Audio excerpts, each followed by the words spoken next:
What's up? It's Way Up with Angela Yee. And dare I say, we have somebody that's pretty legendary here with us today.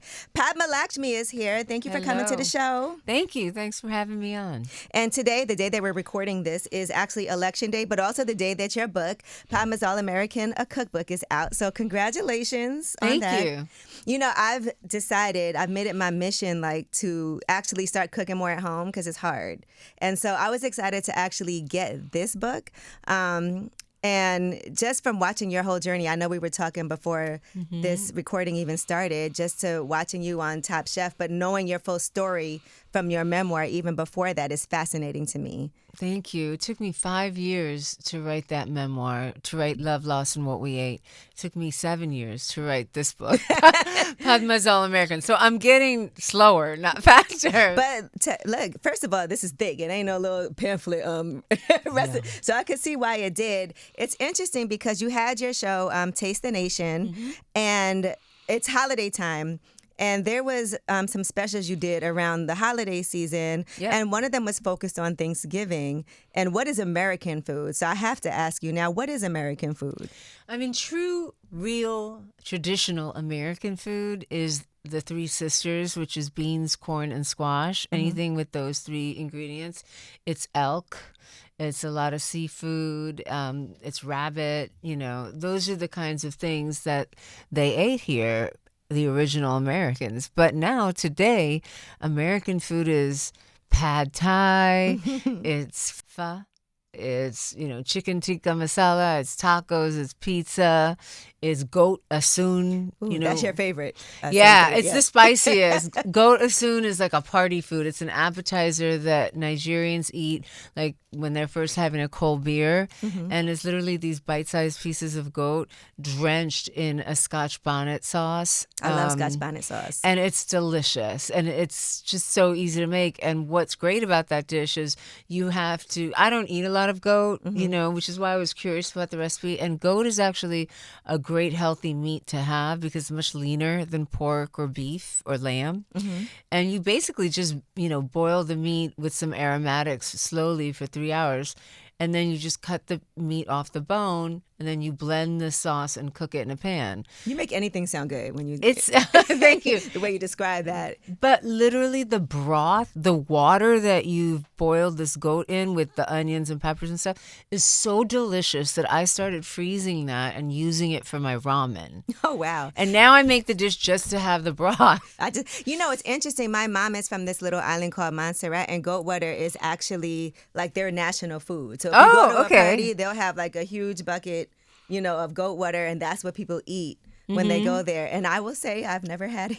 You haven't? I don't know what it is. My grandfather grew up with goats outside. So you don't want to kill them? And they're like dogs to you, like they're pets to you. Did you name them? No, I didn't name them, but they were cute, So for some reason, and I think that even growing up here, it's not as... they don't have goat everywhere. It's not the easiest thing to find. It's easier to find an oxtail than goat. It's definitely easier to find oxtail. Another thing I've never had, and I'm Caribbean, which is crazy. Yeah. But I actually stopped eating red meat when I was 17 years old. I don't blame you. I started when I was 16, so we've been passing each other on the other. No, I was a vegetarian because I grew up, my parents and my family are pretty conservative Hindus, so very Orthodox. And then I was in high school and I started eating like pepperoni on pizza, things like that. But I don't blame you on the red meat. I don't eat a lot of red meat. There's a lot of meat in this book because it's an immigrant cookbook, and I had to reflect all the immigrant communities that I wanted to feature and what they ate. But in my home with me and my daughter, we make beef maybe once or twice a year. It's like a treat. It's a treat. It's usually in the colder months, unless we have flank steak or something, or like steak tacos. But even that, we don't have that often. We do a lot of chicken and fish. We love hamburgers, so we'll get a hamburger from outside, but we don't really cook. What do you think about artificial meat? Because, that was such a craze for a period of time, and it is very processed too, though. But what are your thoughts when it comes to meat alternatives? Well, listen, if that's what keeps you off the meat, then that's fine. But I personally don't, if I want, I don't know. It's weird that a non-meat burger bleeds. And, it's just... It's just beet juice, but it's weird. Like, to me, the amount of processing, as you said, that it has to go to resemble meat is worrying. You know, Right. I don't know enough about the process to say one way or the other. My philosophy is to eat foods as close to their natural state as possible. Okay. You know, the least amount of processing. So, you know, when I'm eating vegetarian food, I'm not looking to trick my palate into thinking it's eating, you know, sausage when it's really eating like formica of chickpeas, you know? Right. I know, but that's also probably because I've grown up a vegetarian, you know, and I know that there's a world of beautiful food out there that doesn't require you to. I could probably go back to being a vegetarian. I couldn't give up dairy, though. Oh, I couldn't either. You know, people are lactose intolerant. I'm lactose dependent. I don't know. I think I have I think I am too, but it depends. I never know how it's going to hit me. So I only eat ice cream at home. But I do try to do like non-dairy ice cream, but I could eat cheese, like regular cheese. It's interesting because cheese will say like processed cheese. I don't know what cheese really is. If the word processed is on the label, do not buy it. Okay. That's a rule of thumb. Okay. Process anything. Yeah. It's so hard because, you know. But one thing I learned is that cooking at home is always better. Even if you're the worst cook and you're using canned everything or frozen whatever, it's still better than going out. Because when you go out, whether it's, you know, a casual restaurant, a fast food restaurant, or a high-end restaurant, you don't know how many people are touching that food. You don't know where it comes from.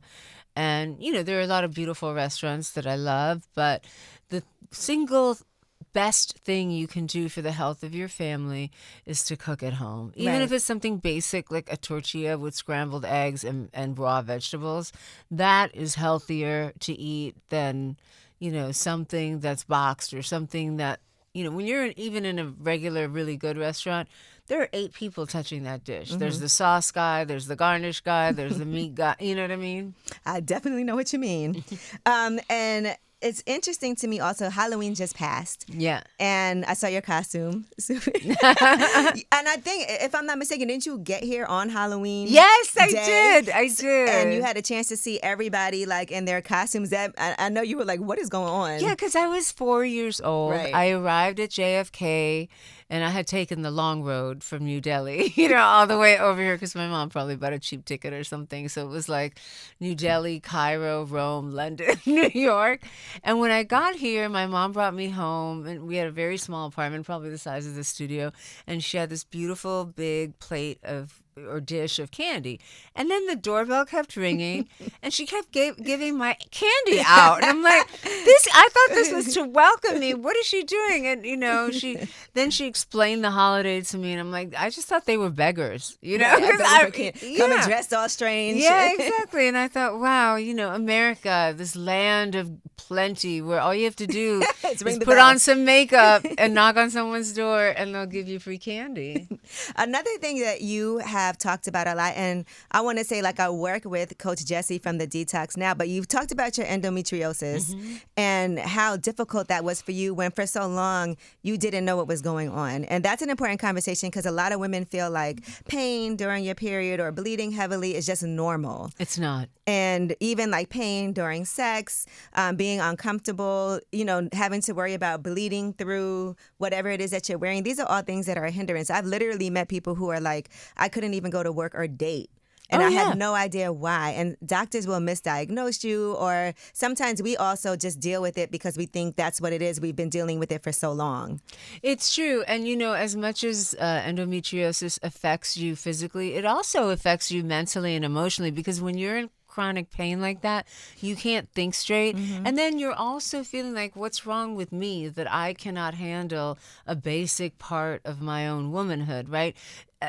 Exactly the time that endometriosis is developing in your body, in puberty and onward from there, is also a very vulnerable time for young girls and women. And so you're already learning how to deal with your growing and changing body. Your hormones are crazy. And then you have this to deal with. I mean, I remember being in college, and I would have my roommate just like pop 2 Advil and stick an extra tampon in her jacket and skip to basketball practice. Right. You know, whereas I was literally at home, in bed, with a heating pad for like 4 or 5 days, a week sometimes. I literally lost a week of my life for 23 years. I got my period when I was 13.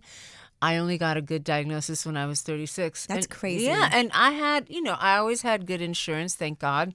I had access to good medical care. I always lived in big cities like New York or LA or London or whatever, but I fell through the cracks. And doctors were all too happy just to give me prescriptions of really heavy pain medicine. And, after 2 days of taking those pain meds, I would get really nauseous. Right. And so I had to decide, do I want to be nauseous from the medicine or do I want to be, cramped up and have spasms? And I used to get pain that would shoot down one leg.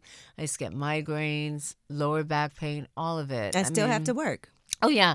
I mean, I can't tell you how many jobs I lost because of it, how many... That's crazy. You lost jobs because of that? Of course, because if you've got to be in a bikini and do a photo shoot, I would actually, when I booked a job, I would look on the calendar. Because the one thing with me is at least my period was still regular, so I knew when it was coming. And my body told me a week before it got there anyway, So I would try to avoid working during then as a model, but obviously you can't always do that. You take the work you get when you get it. But it was really tough, and it's very demoralizing. It's very lonely because nobody wants to call into their job and be like, I have my period again. Right. But nobody was talking about it. You're right. And when I finally got the care that I needed and had the surgery and saw what life was like on the other side for women who don't have this ailment, I was relieved, but then I started to get angry because I realized I had lost all this time. Yeah.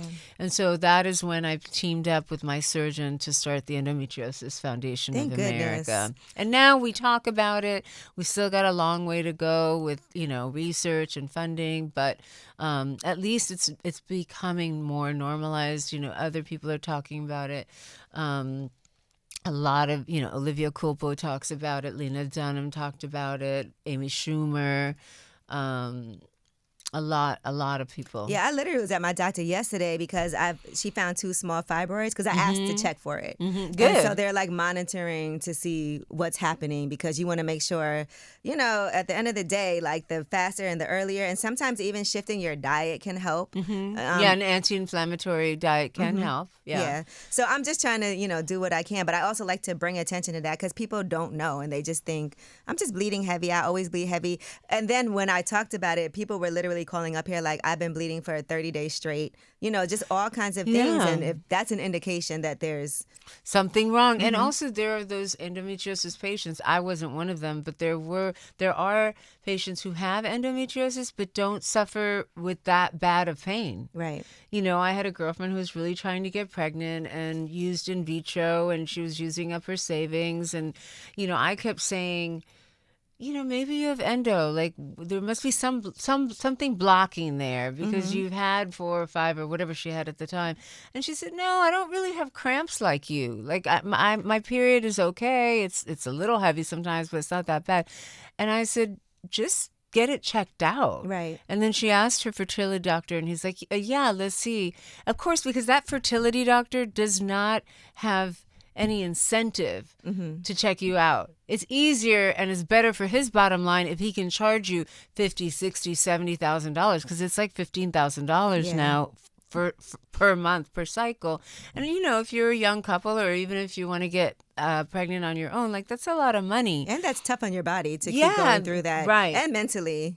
Yeah, it's demoralizing. So they should always check for it if it doesn't work the first time and save you that heartache and cost.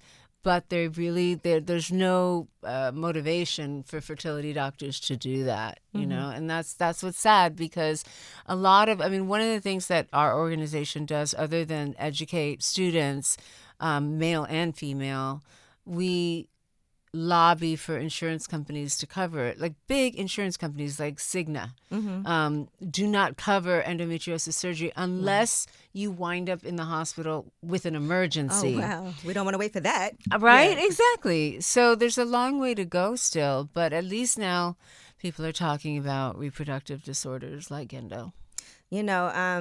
aside from you, like you said, you started off modeling, right? And then hosting on television, which wasn't even anything that you had planned to do. It kind of came to you. Yeah, I mean, I went to theater school. I majored in theater and American Lit, and I thought I was going to be an actor. And I did some, a few small parts, but then I wrote my first cookbook and it did well. Nobody expected it to, but it did well. And that's how it happened. So I sort of fell into a career in food when I was 30 years old.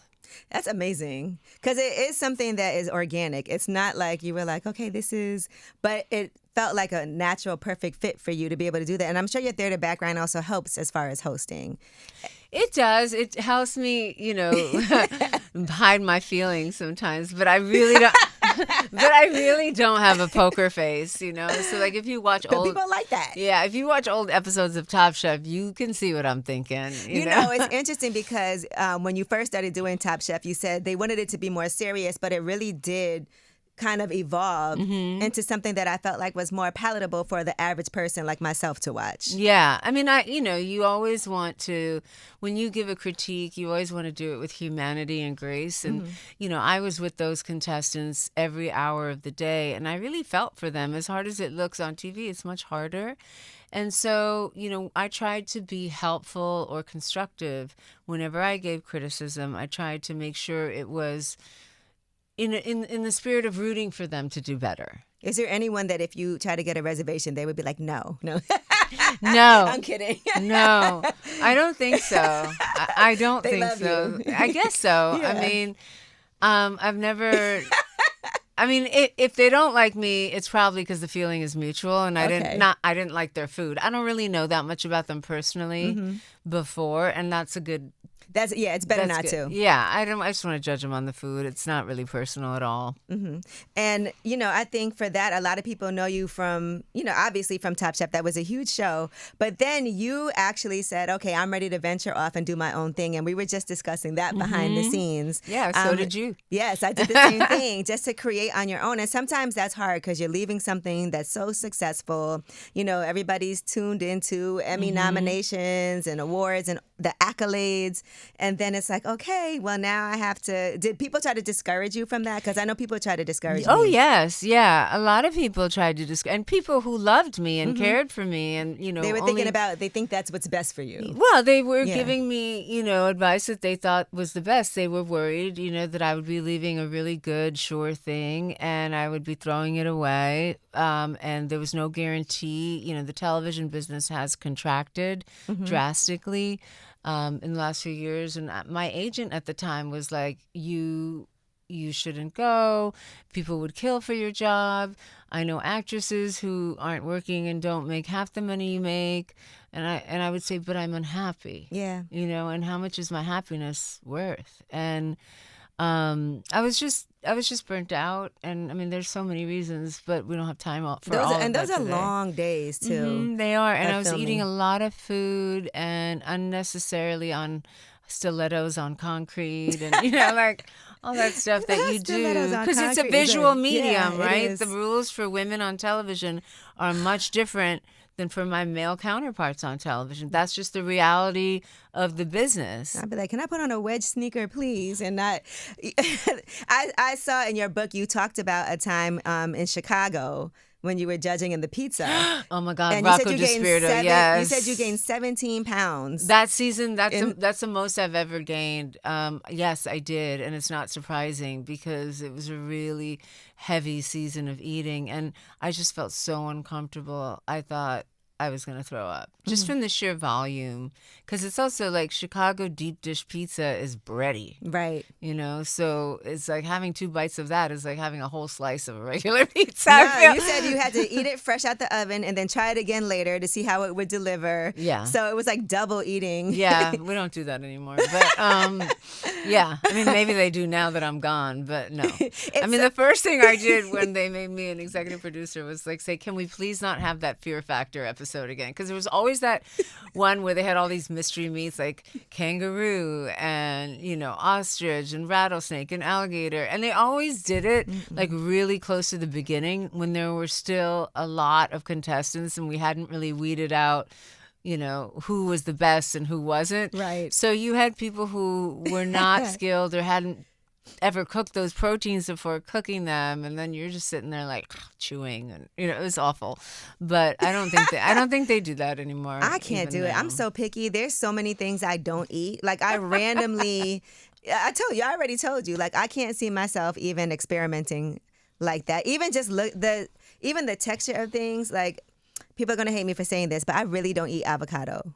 I get that. I love avocado, but I understand people who don't, because it's on its own. It's not sweet. It's not salty. It's not tart. It's kind of bland. It's like a mush. It's mush, and it feels like mush. It just doesn't taste like mush. I get that. Yeah. I mean, basically, avocado is like, a mushy fluff vehicle for salt and lemon.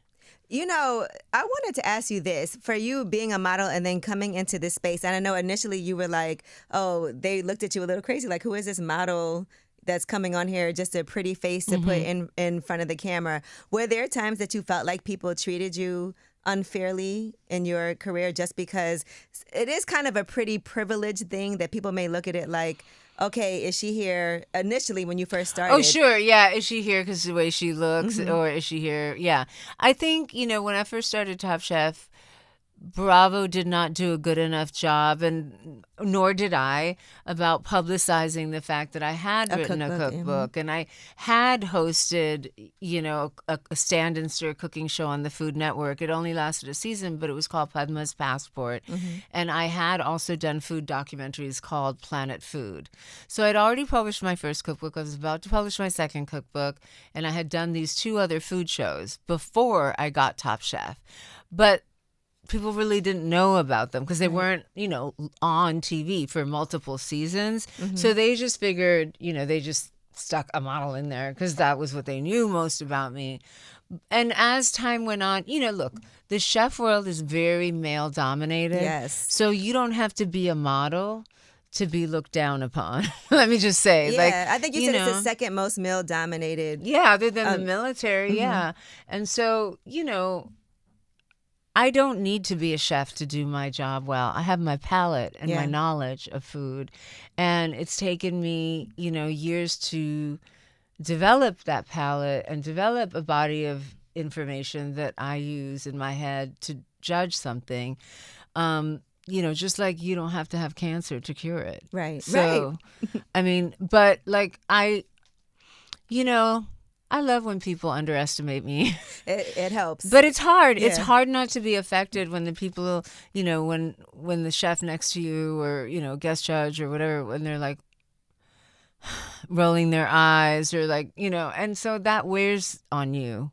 I think it's interesting that you don't consider yourself a chef at all. I don't. I know. Because a chef is... Because there's people who didn't go to culinary school but they work in a restaurant. Do you think you have to work in a restaurant though? Because I feel like I see videos of you cooking. You have multiple cookbooks out. Yeah. I do in a way in my head like you are. No. I mean, okay. Because I've never, look, I have a lot of respect for chefs. No, I get it. I know what they do, and it's not what I do. They run a restaurant. They run a kitchen army of staff who gets out 100 plates at the same time of hot food that looks exactly like it did every other time you went there to eat.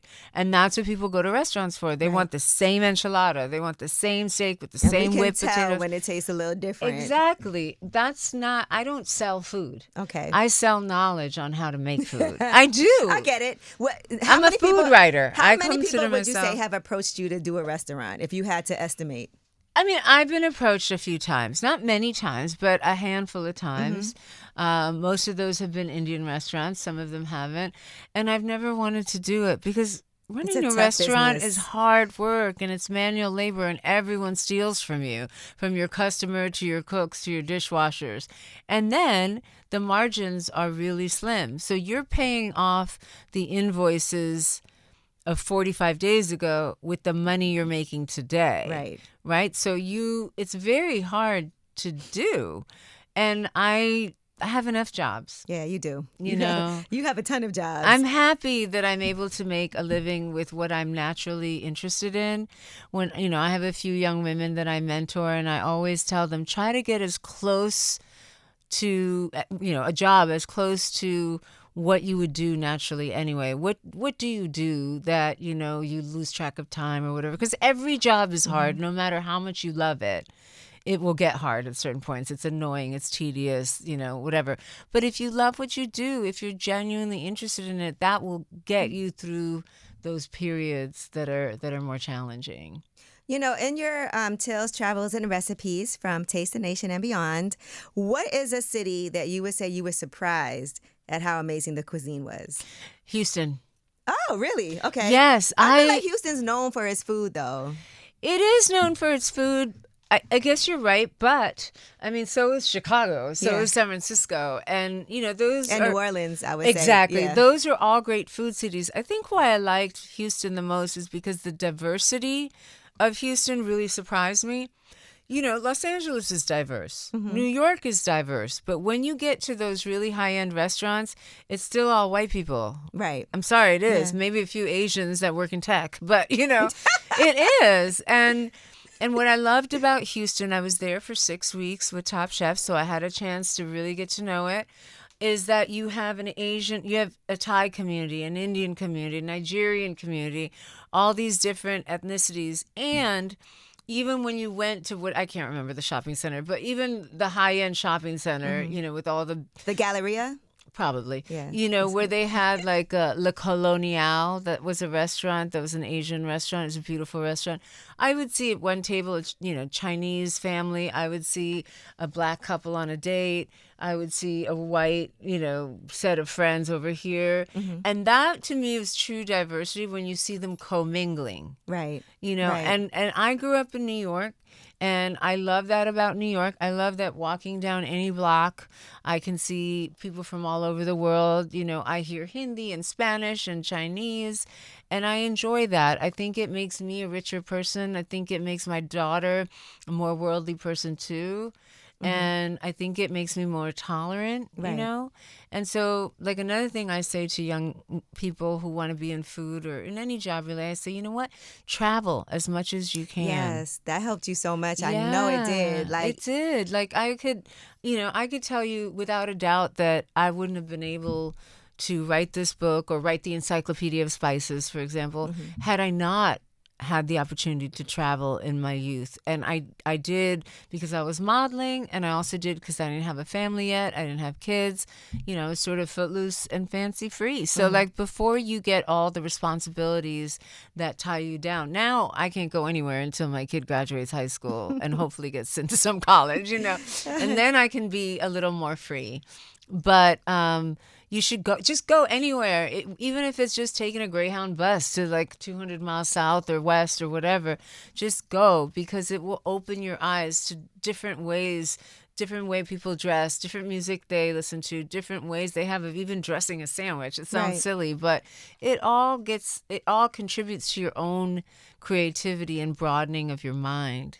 I have to agree, even when watching Taste the Nation and seeing you like in Puerto Rico and, making dishes there, but then even seeing you talking about Hanukkah and the dishes from there, I think that people will say that food and music are the things that really can unify people. Understanding and appreciating other people's culture and understanding the why is something that makes you be like, okay, we can sit down and have this meal. There's so many crazy things going on in the world, and as much as people can have their racism and feelings about a certain type, they'll still go and eat some Indian food. I know. I hate that. It's crazy.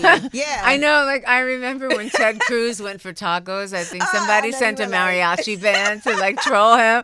I thought that was very special. Oh, gosh. I thought that was nice. I wanted to contribute to that mariachi fund. I did. I saw you also posting Mamdani. Today is the election, so I know when this airs, I guess we'll know. We'll know if he's our mayor or not. Yeah. I just thought it was so stupid. Like, there were all these people that say he lied. That wasn't his aunt, and she didn't wear a hijab and all this stuff. I'm like, first of all, women have the capacity to take off their hijab in certain situations. It's an article of clothing. Second of all, if you asked 1.4 billion Indians, they will tell you that the cousin husband of my parents is my auntie or uncle. They were really dragging that. I mean, if that's all they can drag him for, then God bless. That tells you right there. Yeah, like that's the whole argument is like, that's not his real aunt. That's the mother's cousin, whatever that was. So? And food insecurity has also been something that has been a huge issue for you. And you even worked on passing a bill for teens, right? Is that? Oh, yeah. Yes, I did. And that really didn't have to do with food insecurity, but it had to do with teen diet and health. Because in the state of New York, we passed a bill that requires all public schools in New York to teach good eating habits, to teach good health habits, and to teach about endometriosis as well. And, when we have an education program called Empower, and we have educated over 35,000 students across New York and Connecticut, where we don't go into a health class or a PE class. We go actually into their science class, because we want to speak to boys and girls at the same time so that they hear the same information together, because endometriosis affects the woman's body, but it affects everyone in her circle. Right. And so that young boy will grow up, hopefully, to be a better husband, a better father, a better colleague. And I had a boy, I went on a ride-along to the Beacon School a few years ago, and I had a young boy who was probably 16. He was a sophomore. He came up to me and he said, and if somebody had this, how would they get help? And I said, well, they could go on our website. They could look for a specialist in their area. And he said to me, I think my mom has it. Because everything you're describing, I see my mom lying down. I see her having cramps. She's always, using a heating pad, and she can't work, and I have to help her out, and I don't want her to feel like this. And I thought, that one guy, that one young man made it worth it to go to that school and pay for all those pamphlets and stuff. And it's really powerful, because when you get, like we've had, don't ask me the name because I don't know the names of sportscasters, but in our first Blossom Ball, we had a very powerful speech by a man who was a very prominent football sportscaster, an ex-football player, speak about how much it affected his marriage and his wife's health. And it was very powerful because it spoke to all the men in the room. And, so we always say it's a family disease. Oh, for sure. In your memoir, Love, Loss, and What We Ate, you talked about your marriage and how your endometriosis, he couldn't understand and really have the empathy for it. And you even was like, I want the doctor to explain it to you. Yeah. Like what's going on, because a man could feel like he's not desirable, or like you just don't want to have sex with him, when in truth, like, it's painful, you're bleeding, there's so many things going on, and then you feel bad about the situation. Everybody feels bad. Yeah, everyone feels bad. Your partner feels bad because they feel unwanted, or they just feel rejected. You feel bad because you don't want to do that, but at the same time, everything in your body is saying no. And it's a very, that wasn't the only problem, but that was one of them. That was one of them. And but it's a very significant one, and so I had to speak of, I can't speak about this disease and ask for other people to speak openly about it so we can raise awareness and not do it myself. Yeah, that felt hypocritical to me. So I started the book, and you only have to read the first 2 chapters, and then that's over with. Yeah. And then I talk about, the rest of things. But you're such an open book. I love it. Because I love memoirs. And watching you on TV, I didn't know all of this until I read the book, though, because it's harder to see. That the show's not about you. It's about the chefs, yeah. Of course. And in order to do my job well, sometimes you have to sublimate your own personality. And it was right. That was fine. That's why the show is good, too. But, there's much more of me in Taste the Nation. And there's a lot. Even though this book, Padma's All-American, is not about me, it is about all my experiences driving around road by road, community by community, across our nation, visiting these people. So there's a lot of recipes, there's party food, there's easy weeknight meals, there's vegetarian dishes, there's vegan dishes, there's everything from Peruvian immigrants to Nigerian immigrants to Chinese immigrants. But there's also a lot of prose in this book. There's a lot of writing. Each chapter is separated by an essay. So between chapters, there's profiles of different people I met on the road. Everyone from, a forager in Arizona, Navajo woman named Twyla, to a woman named Saipin who, came to this country 50 years ago. And she was the maid of the grandmother of her husband who fell in love with her. And the family just owned him because they didn't want him marrying the maid. Right. And so they came to this country. And so there's all these people who have come to this country for different reasons. And I wanted to show what this country has done for all these people, but also what they have in turn done for this country. Saipin hires over 135 people. She has a thriving business. To me, she has the best Thai restaurant in the country in Las Vegas. Yeah, definitely made me want to go. Thai food's my second favorite type of food. Me too. What's your first? Caribbean. Oh, yeah, of course. Where do you go for Caribbean food, though? Ooh, okay, a lot of places because, I'm from Brooklyn. So, I'm going to go to Tatiana's because that's Afro-Caribbean. Jasmine's Caribbean right here on 46th Street. Okay, I don't know if you've ever been there. No, but it's I'll amazing. Lagos, which is also in Times Square, but then in Brooklyn, we go to Lavender Room. Used to go to Negril, but that closed. This Footprints is a staple in Brooklyn. That's Rasta pasta. Oh was yes, invented there. yeah. Yeah. So just so many different places that's like what my friends tell me all the time when they come here. They're like, we know we're going to eat Caribbean food already because that's all you eat all the time. Yeah. But I need to learn how to make it. So you have some jerk chicken in here. So I do. I got to try that jerk chicken recipe. That jerk chicken recipe is great. I mean, you still need to smoke the chicken somehow if you have a grill before it gets too cold. Or you can buy a smoking gun and do it. But the flavors of that. Oh, a smoking gun. I never thought about that. Yeah. Okay. They're really fun and they're easy to use. But, that is a really wonderful recipe. But try the goat, especially if you didn't. I bet you're going to drink this goat water. I'm going to make it with chicken instead. I'm going to make chicken water. You I'm can. going to substitute it. I don't know if I want to do that. There are a lot of substitutions in the book, too, by the way. I was like, so I don't know if I'm going to do it. And lastly, I just want to say you are coming back to do another competition show, which I never thought. I never thought either. You would do that again. It felt like you were done. I was done. It was over. But you know what? And, I was America's done. Culinary Cup. Yes, it'll be out this spring. It's going to air right after Survivor 50 on CBS, so everybody can watch it. Okay, network TV, period. I know, finally. But, it's different when you run the show. It's different when you can create a show from scratch and make all the decisions. And it's my vision. If it fails, it's my failure. If it succeeds, it's because of the ideas that I had. I had a lot of very, very talented people that I handpicked to make it with me because I know what I know, but I also know what I don't know. Okay. And so I tried to be really smart about who could execute my vision. And I had so much fun doing it. I never knew it could be so fun. Good. And we didn't work crazy hours, we worked really hard and long hours, but it was not inhumane. I never worked on the weekends. I made sure my crew had enough rest as well.